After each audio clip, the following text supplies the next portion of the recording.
Assalamualaikum warahmatullahi wabarakatuh. Perkenalkan, nama saya Desi Purwitaning Rahayu dan biasa murid-murid saya memanggil saya dengan panggilan Miss Des. Saya guru PPKN di SMA Sugar Group Companies, tepatnya di wilayah Kabupaten Lampung Tengah, Bandar Mataram. Pada video kali ini, saya ingin memperlihatkan mengenai hasil pelaksanaan praktik baik yang telah saya lakukan di kelas PPKN. So let's check it out.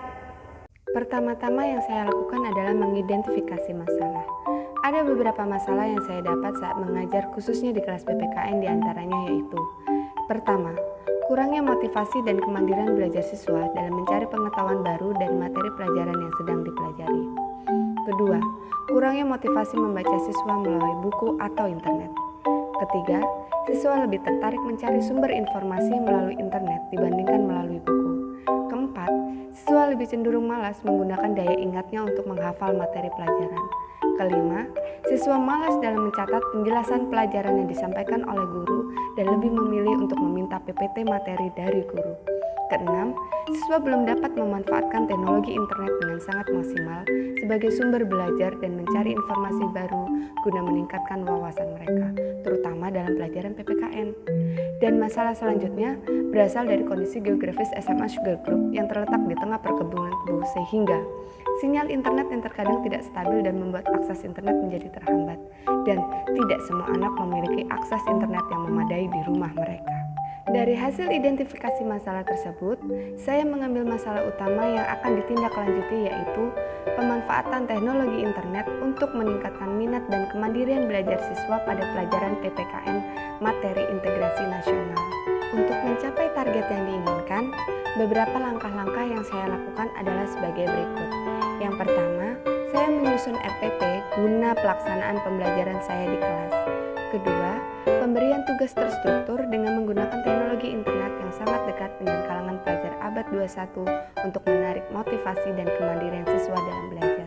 Ketiga, menggunakan metode pembelajaran konstruktivisme yang mendorong siswa untuk mengeksplorasi dan menemukan pengetahuannya sendiri dengan memanfaatkan gadget dan internet sebagai sarana sumber belajar.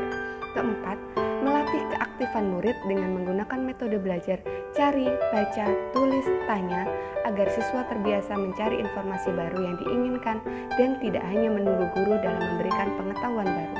Kelima, mendorong anak-anak untuk membuat catatan belajar yang indah dengan meminta anak-anak untuk membawa pena, spidol, ataupun stabilo setiap kali mengikuti kelas PPKN. Dari hasil pelaksanaan praktik baik yang saya lakukan tersebut, didapat hasil di mana untuk nilai, rata-rata nilai kelas yang didapat oleh siswa berada pada angka 80. Terdapat 3 kelas untuk kelas 10, di mana masing-masing rata-rata yang didapat yaitu kelas 10A mendapatkan rata-rata 81,37 yang berada pada rentang cukup baik. Kelas 10B mendapatkan rata-rata 87,48 yang berarti berada pada rentang baik. Kelas 10C memiliki rata-rata 82,06 yang memiliki rentang cukup baik. Sedangkan untuk minat dan kemandirian belajar siswa mendapatkan hasil. Untuk minat belajar PKN sangatlah baik. Hal ini ditunjukkan oleh indeks persentase yang dicapai sebesar 75,97% yang berada pada interval 75% sampai 100%, dengan arti bahwa minat belajar siswa terhadap PPKN dengan menggunakan teknologi internet sangat baik. Untuk kemandirian belajar PPKN juga menunjukkan hasil yang baik.